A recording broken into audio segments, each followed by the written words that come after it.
players that like literally dive through the air like Superman to save him. I think they actually Fletcher practice was one that. of the few people. How do you practice that? Get I just think that they whacking do balls that. at you? Yeah.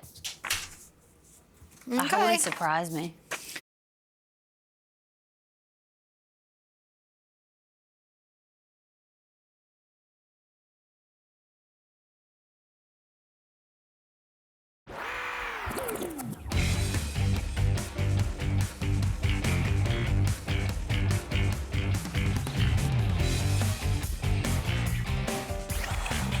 And the full-time whistle goes! Japan have done it again. A cut above the rest. They are too good. The Nadeshiko, Japan, are the Women's Asian Cup champions. The Matildas, they were gallant in defeat, but ultimately denied again by Japan in front of 75,000 fans at Stadium Australia in Sydney. Hello and welcome to our final edition of the Dub Zone for the Women's Asian Cup. I'm Amy Duggan and gladly joined today by Carly Rostbacken and Grace Maher. Once again, welcome. Thank you for having us. Yeah, that one was hard to take, wasn't it, Carly? Absolutely heartbreaking for the Tillies. Yeah, it definitely was. And it was a game you could see that they gave it their all. They really went out there. They wanted to get that win. They were so desperate. And I think that it was actually one of their best games that they'd played all tournament. They were moving the ball really well and they created some really great chances. But football can be so cruel sometimes and it just didn't go their way. They definitely had their chances but just could not break through that blue wall of defence. Now, Grace, it's been said that tournament football is about moments and taking those moments, and that's exactly what Hamano did for Japan.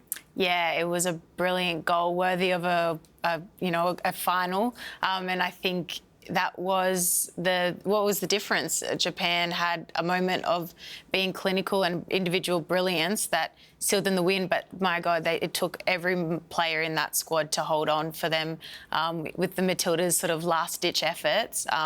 Yeah, it was a really exciting game, I think, for everyone watching, and I know there was 75,000 people on the edge of their seat for that last 10 minutes. There sure were, and all respect for the goal as well. I think the first words out of our mouth were, wow. Like, what else can you do with a moment like that? There were plenty of highlights. Let's take a look at them now. Definitely for the Matildas to start. They had two early chances for goal inside the opening 10 minutes. Mary Fowler in the thick of the action here. This ball to Caitlin Ford, who tees up Sam Kerr, but she just puts it wide. And then we can talk about the strength of Fowler as well, poking it through again to Caitlin Ford on this occasion, who really, off the end of this chance, should have done better. Yeah, I mean, it was fantastic. Mary's strength there, you just saw the physicality, and I think it's coming back from her knee. It's great to see. And it was a team effort in the end from Caitlin Ford. Obviously, it's on her weak foot, but I really thought there was going to be some venom behind it, and maybe needed to lace that ball across the back to the back post rather than just an instep. It was one that I thought too, side-footing it into the goalkeeper rather than really laying your boot through it, Carly. Yeah, I think it's unusual from Caitlin Ford as well. We've seen time and time again where she does bury it, and I thought as well she was probably going to strike that with her laces to the back post, which we have seen her do. It does make you wonder how the game would have gone had one of those early chances gone in and we'd seen Australia get the early lead. However, it was Japan that broke the deadlock first. No denying the quality of this opener. Like I said, the noise that you could hear was just wow. Yeah, and you look at that strike and she's received the ball back to goal and instinctively turned and not even had to look to finish that. She's actually a little bit off balance, which is why I think it drew further away from Mackenzie Arnold and made it quite difficult. You could see the spin there, left to right, but incredible goal to win the match. Just 21 years old, Maika Hamano receiving the ball, about a metre outside the box, turns and shoots, and it's such clinical precision across the face of Mackenzie Arnold's goal, Carly.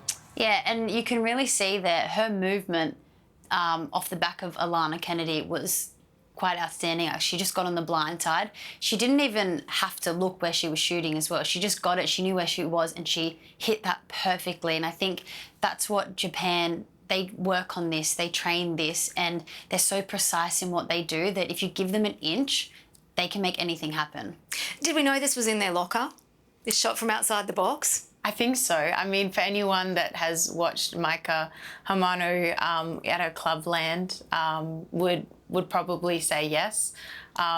Yes, Japan are known to work the ball into the box, but I think they've also, especially with the Danish head coach, been aware that in finals when games are cagey and Australia are such physical presence in the box defensively, that maybe it was going to have to be a moment of brilliance from outside the box. I think it was, as you saw, like she didn't even take a second to look for that extra pass. It was a shot. So it was clearly on her mind.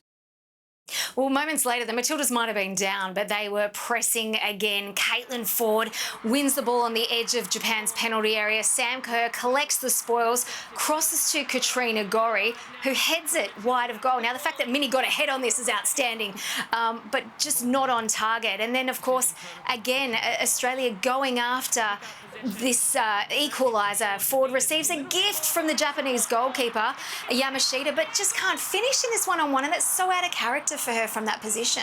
I know. I think what was really pleasing, and it's frustrating that we didn't get the win, but it wasn't like there wasn't opportunities. You know, here even with Caitlin rushing the shot, I think after this chance, it was like, can something just go right? Because there were chances and we weren't clinical in it. It was rushed. It was hopeful. But yeah, I think, you know, Caitlin, when she got that gift, I remember seeing the hands go on the head of the Japanese coach, thinking, oh my God, this is the moments that make or break.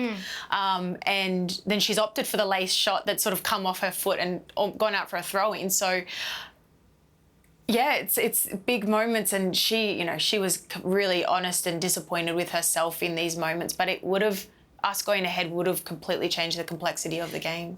We talk about statistics, Carly, in that first half. 5 shots on goal, 1 on target for Australia, 6 fouls to none against Australia. It was a really physical match, but most of the stats were fairly even at halftime. Yeah, and then like we saw in the second half as well, it kind of changed and probably went more Australia's way. They dominated a bit more. And I think that was because Japan, in the first half, they were trying to play a little bit more. They opened up. They maybe did have a bit more of the possession. And then in the second half, after they scored that goal, they kind of reverted and really sat in, and they were very disciplined. So then Australia had to really work out, can they break them down? And the desperation from Australia as well really came through. Yes, because in the second half, you have to give credit to Japan for the way they defended, how disciplined they were, how dedicated they were to their individual roles, and most importantly, their ability to scramble. A prime example here, Caitlin Ford surging into the penalty area in the 77th minute, delivers this cross to Hayley Raso. But you just look at how many Japanese defenders are in the box, and the formation of the Japanese defence. They almost suffocated the Matildas and just nullified their attacking chances. Yeah, and watching this back here, you can really see that they were almost one step ahead. Watching this live, I went, oh, this is really dangerous. How did this Japanese defender get to that ball? But they're always one step ahead, and you can really see that they're putting their body on the line as well. They did not want to concede, and it showed throughout the game. And then in the closing stages, the Matildas had 2 gilted edge chances. Some great movement again by Hayley Raso and Ellie Carpenter on the edge of the area. The cross comes to Van Egmond here. Look how many defenders are in the box. There's like 8 of them there, plus the keeper. Emily Van Egmond has 2 chances here, 2 attempts, and they're both blocked before Torpy has this shot from outside the box. It was crazy scenes. And this 4 minutes later, Carpenter again on the right delivers the perfect cross for Alana Kennedy. Her header is denied by Yamashita. It was an outstanding save, but in any other game, any other time, this would absolutely be a goal. I know, and I think everyone, this 10 minutes of football, couldn't find time to sit down. It was jump up, hands on head, like this incredible, you could, watching from home, but then also you could see in the stadium this emotional roller coaster everyone was being taken on. But yeah, you actually look at that Alana Kennedy header, Ellie's put in a really beautiful ball. Obviously, it's not super powerful, so she's got to generate the power. But the defender has completely, because she's not going to win it aerially, she's gone in low and taken the power out of Alana's torso, so that header isn't able to get past the keeper. And I think it's little things like that you go, oh, what did Alana need to do? And you're like, they were just a step ahead. They knew how to beat Australia airily without actually out-jumping them. You can never question Australia's dedication or passion here. Ellie Carpenter on the right side screaming, literally screaming for the ball to come down her side to put those crosses in. And it looked like it was coming for a long time, Carly, but they just could not find the breakthrough. Yeah, and like you said, Ellie, she really wanted it. You could see in her, she was so desperate. She wanted to be that change. She wanted to get that goal for the team because you could see how much it meant to her, but also the whole team. And they created a lot of great chances. And like I said, football can be so cruel that it just doesn't go their way sometimes. And on this night where they all really wanted it, it just didn't happen for them. And a lot of contrasting emotions at the full-time whistle, of course. Japan, ecstasy, Australia, you just see them hunch over, sit on the floor, absolute agony. Japan winning their third Asian Cup, and a big congratulations to them. But our Aussies left devastated after another 1-0 defeat. Carly and Grace, where to now for these girls? I mean, they've just got to keep going, don't they? It'll be really interesting, obviously, when you have an Asian Cup and then the following year is a World Cup.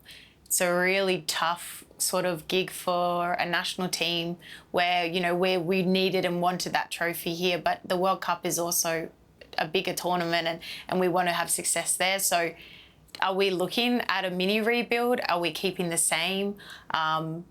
I mean, the players don't get the choice. They've got to go and continue being professionals at their clubland. They're in the midst of the end of the season. So, yeah, it's a little bit left unknown. I'm not sure where we're going to go from here. I think it should leave them with a bit of fire in their bellies. They had such a great campaign and they played really well against Japan and they were giving it to them. And I think it can give them a sense of hope, a sense of belief that, okay, they're going to be a little bit hurt, deflated from this, but the World Cup is only a year away. Can we go out there? We saw what they did and they should believe in what they can do with this major tournament coming up. Yeah, use it as a little bit of motivation as we move forward, Carly. Well, let's hear now from some of the players who are clearly hurting in the immediate aftermath of the tournament. We'll start with Caitlin Ford. I mean, it's very disappointing. Obviously, we had such an amazing opportunity to be able to do something special here. And like you said, I take a lot of responsibility. I had 3 really, really big chances and I need to do better there. So, yeah, it definitely hurts. Yeah, probably one of the hardest. Oh, I don't know if I'm going to be able to do this. Probably one of the hardest in my career. I just think we did everything we could have. We did everything we set out to do, and we played against an amazing side, and we were brave and created chances, and it just again wasn't to be. But so proud of this team. I'm so proud to be part of this team and to represent what we do. And yeah, it's a really tough one. Oh, I mean, it's just moments. Like the last few games, we've had the moments and we've taken them, and then tonight they just had an amazing goal. So I don't think there's a missing part. I think this is just part of football. It just happens like that. Yeah, I think it's mixed feelings because I think there's a lot of positives to take out of tonight. You know, obviously it hurts being so close to winning and then not getting it in the end, especially in a game where it felt like we really could have won that. But yeah, I think we just got to regroup and take out the positives from this tournament because it has been a really good tournament for us. Some very different views there, weren't there? The positives coming out of it at the end, but it doesn't matter how many times you watch those initial clips post-match from Caitlin Ford and Steph Catley, you can see the heartache, you can hear the heartache in Caitlin's voice and visibly see that they're very upset with the ultimate outcome.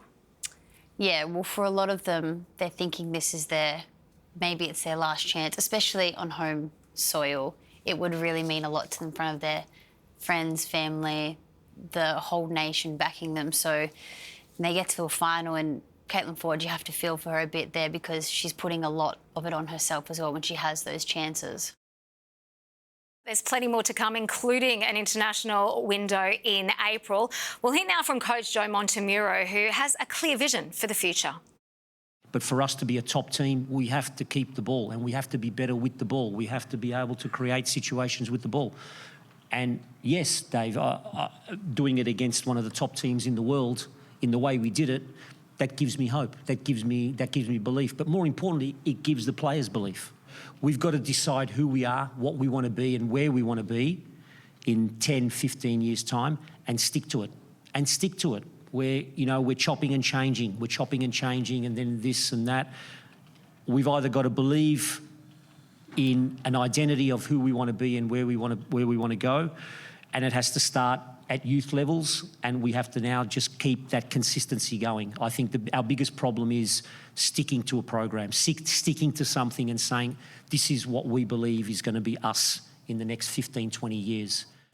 Some interesting comments there from Australian coach John Montemuro. Grace, I'm keen for you to try and dissect that for us, because I don't feel like it was cut to the bone, but there was definitely a message there. Yeah, I think as a player coming up in the youth system here in Australia, I can actually understand what Joe's trying to say. We probably haven't had long-term plans in place like nations like Japan have had. And what ends up happening is you have a way that you grow up playing or a belief in the system, but by the time you age up into your national teams, it might change and you don't fit that. So, look, he's got a point, but he's not saying what he wants. So that's a little bit, you got to read between the lines here. But any football team Joe's played, he's wanted possession. So you look at, okay, we need total footballers. We need footballers that can fit any system. Okay, how do we achieve that? We talk about the youth system. Where do we want to get our young players to what level? It is complex, but I do think we do have to be on the same page.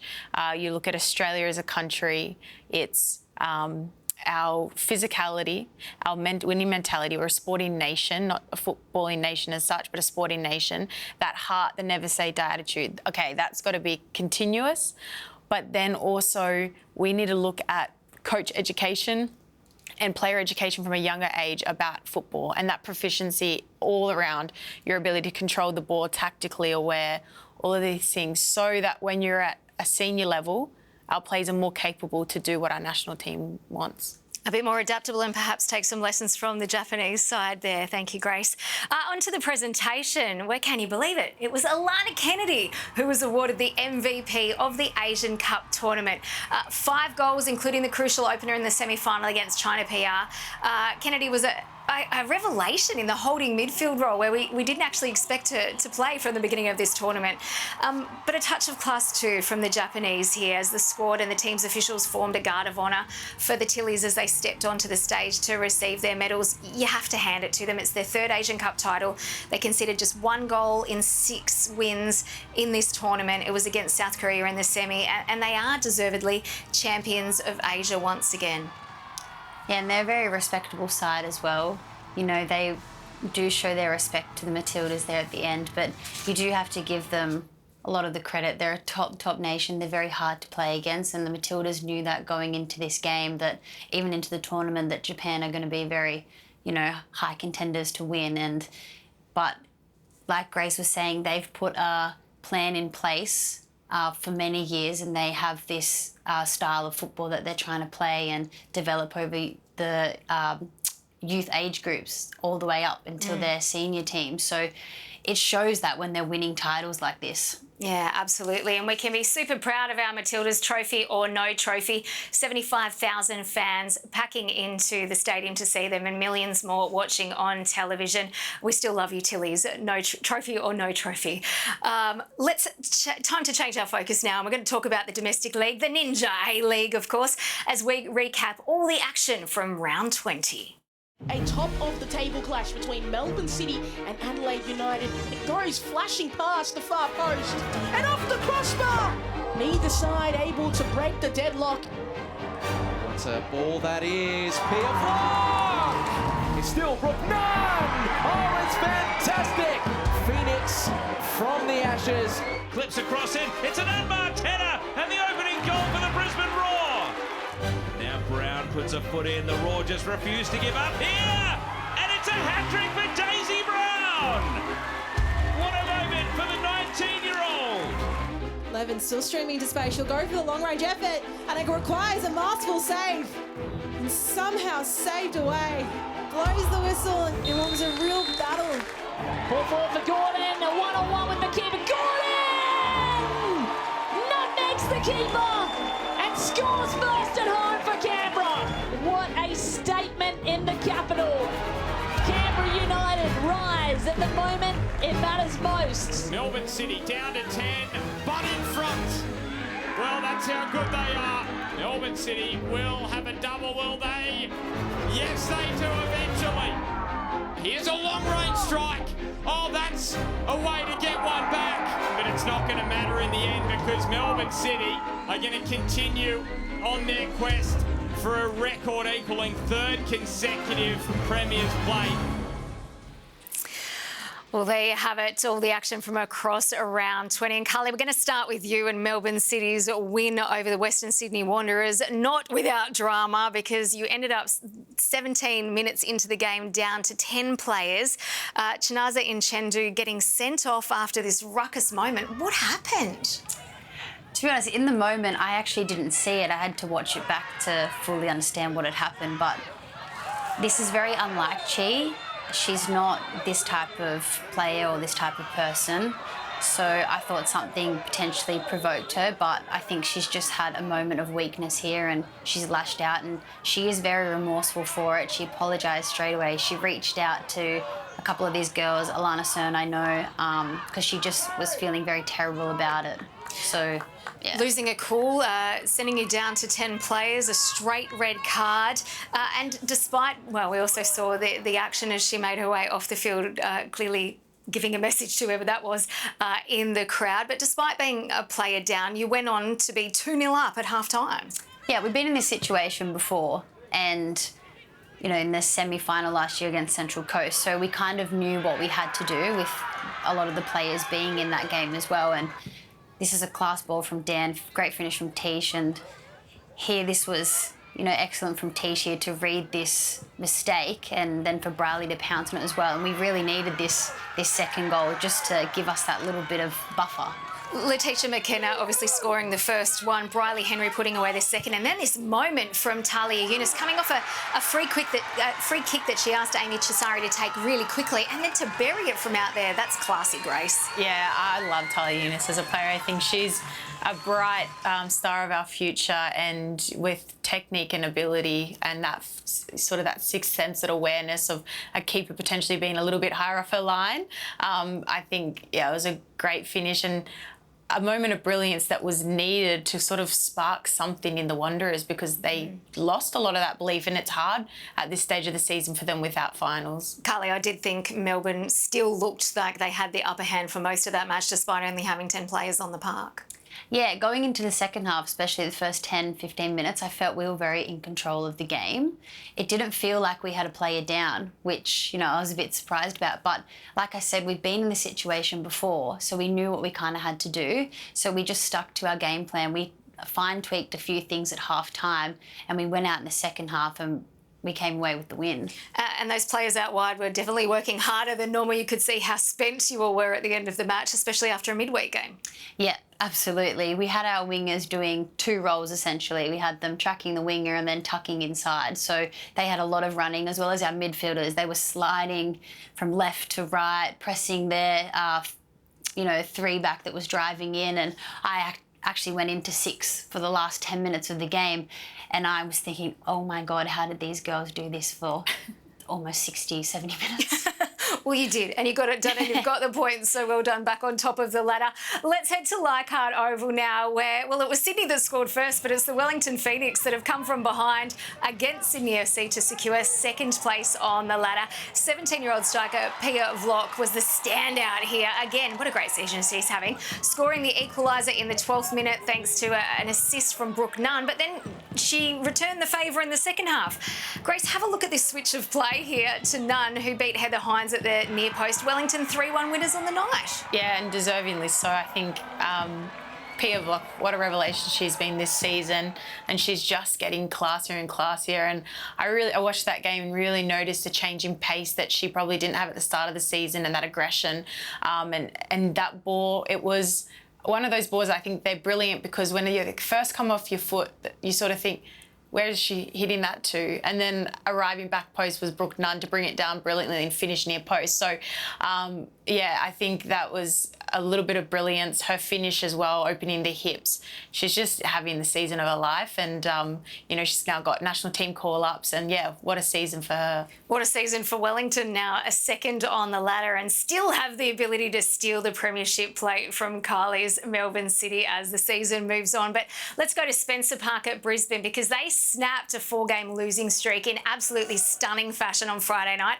Daisy Brown was the name on everyone's lips, scoring a hat-trick inside 15 minutes to catapult the Roar back into finals contention and pretty much close the door on the Jets. What do we make of this one, Carly? I'm going to call this oopsie daisy. Yeah, I think this is something that Georgia Ritchie, she won't want to remember, but it's something she will learn from. And, you know, it's happened to a few keepers across the league in, you know, slightly different situations, but it's not something she'd want to remember for sure. And we saw Tamika Yallop come off the bench in this one and get some minutes, Grace, which is good news for her. Yeah, fantastic. I think, you know, she's obviously gone in and had the surgery on the hamstring. It's a lot less recovery time than her hamstring that she carried through from last season to this season. I think that ended up being about 5 months. So that was a good positive. The win as well for Brisbane, keeping their finals hopes alive. And then, yeah, for Daisy Brown, it's great to score a hat-trick. Not many people get to do it in their professional career. Neither of you two. No, but put me striker and we might see what happens. All right, let's head to McKellar Park, because Canberra edged out Adelaide United 3-2. This was an absolute thriller. Bethany Gordon opened the scoring thanks to a great through ball by Emma Hawkins, and you have to love the goal celebration after this one as well. The Reds, there it is, the full roll. The Reds did manage to equalise through Sarah Morgan. Chelsea Dorber with the assist on this one. It was a bit messy, but we got there in the end. And then a moment that our young goalkeeper, Ilona Malag, would rather forget, misjudging the back pass here by Matilda McNamara. And unfortunately couldn't quite stop it from going in the back of the goal. 10 minutes later, Gordon turned provider again for Hawkins to score Canberra's third goal. There was a late strike from Adelaide's Sian Dewey, but it proved only a consolation. The girls in green were the ones celebrating a 3-2 win in front of their home crowd. Lucky to get away with the points here, I thought, Canberra, but they came out firing right from the beginning of the game. And I do feel like Adelaide struggled a little bit because of that midweek game. They look like they lost their legs. Yeah, it's also hard playing McKellar. They have a really great crowd there, and there's something that really enlightens them there, Canberra. But Beth Gordon, she was making really great runs in behind, and she finished that lovely goal. She also assisted something really nice. So, I mean, all credit to Canberra, but yeah, it is a very hard game, and it was unfortunate that one moment from Adelaide, maybe, like how Sam was saying, football is based on moments, and that's probably one moment that, you know, shot them in the foot a little bit. Yeah, and obviously it now rules them out of title contention, but they're in a position that's, again, for the back-to-back seasons for both Canberra and Adelaide to make finals. I think both teams should still have a lot of confidence.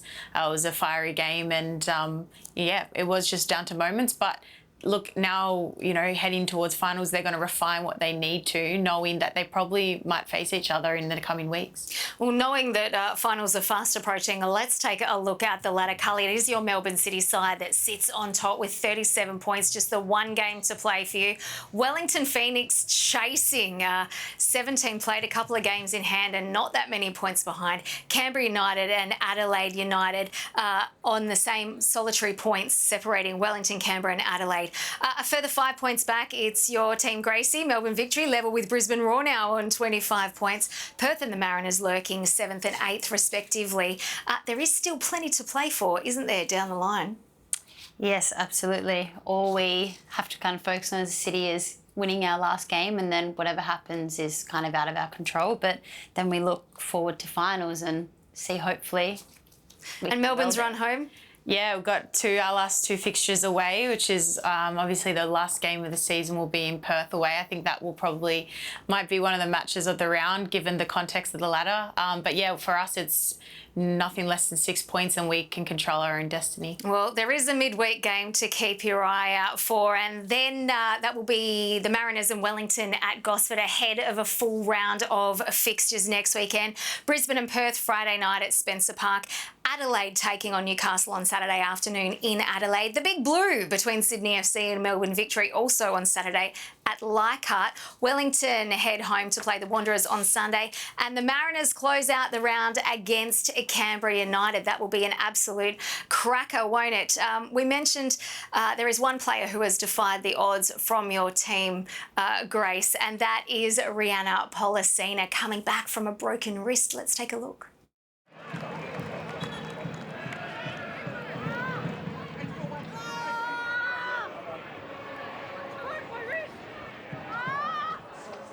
Obviously the pain was very visual for the crowd as well and for the fans watching, but that's what you get in live sport. As a fan you want to see what a player goes through, and I think we need more fans to watch things like that, so I'm kind of glad people did get to witness it. That's pain relief, immediate pain relief. So pretty much snapped the wrist in 3 different places, and then it was a bit out of place, so that night they put it back in place, which they did a really good job at the private hospital. I would have been out for the season if I didn't look at the surgery path. So then the surgeon obviously told me the pros and cons of getting the surgery and getting a metal plate just in my wrist. The plate's about 5 centimetres long, and once I had that surgery I just wanted to get on the park ASAP. I went back and saw the surgeon after that 10 to 12 days and he said, looks good, couldn't sweat or anything, so I wasn't doing anything for those 10 to 12 days. I was driving the staff and my teammates insane. And then once I got that cast off and the surgeon saw the wound, he was pretty happy, and then he was just like, if you feel confident, I feel confident, go ahead. And I always had that mentality of breaking a record when it came to being back on the pitch, and that's what I wanted to do. So very grateful that the staff backed me as well and gave me that confidence. Rihanna Pollicina there, who of course switched allegiances from City to Victory in the off-season and was on a roll, Grace, before that moment. Yeah, she wanted to get back. I think we all joked about her getting back for that Canberra game, and then when the medical staff said that it's definitely a possibility, we all went, wow. So, yeah, credit to Minnie. She's an absolute competitor. And, yeah, she wanted to be there because it was a really crucial time in our season. She was on a roll. She's been a great contributor. She scored a lot of goals this season. And we did, need her. So she was back, I think, missed the one game and then back on the bench for one, back starting the following week and played 82 minutes or something that following week. So, yeah, hat off to her. You can't fault her effort. Yeah, it's crazy hearing Minnie talk about how she comes back from an injury like that, and we didn't even realise she was probably gone for a week, just thinking it was a niggle. But watching that, it's not very nice. No, it's not. Any injury is not nice at all. But Minnie, she is very determined, and to get back so quickly like that, she's a force of nature, and she didn't want to miss a game. She wanted to help Victory, win and try to secure those finals. So all credit to her. Now, Grace, we've mentioned you've got the Big Blue coming up this weekend. Last time you played against Sydney, it ended in a scoreless draw, but we also saw Sydney come out of the blocks pretty quickly against Wellington and score first last round. Yeah, that game was a little bit of stalemate, but wasn't without its chances. Obviously, watch this match with, one thing in mind, and that was that we were playing them this weekend, and they were... I think you can see how excited they were. They haven't had the season they wanted. Obviously, they've had a coach change. A lot of the younger players are now getting minutes, and they've got sort of a point to prove, not just for this season, but mainly for next season and picking up contracts. So we know that this is going to be no walk in the park. Big Blues are always momentous occasions, especially for us to have to go there. So we're looking forward to it. It will definitely be a big weekend, Big Blue or otherwise. Grace Mark, Carly Rossback, and thank you so much for your input today, but of course over the last 3 weeks as well. We look forward to having your company back in the studio again soon. Thanks so much. That is it for Dove Zone and our special edition for the Asian Cup. We will be back to normal programming next Wednesday with all the Ninja A-League action as we make the run towards finals. Hope you can join us then or on the sidelines at a game soon. My name's Amy Duggan. See you next time.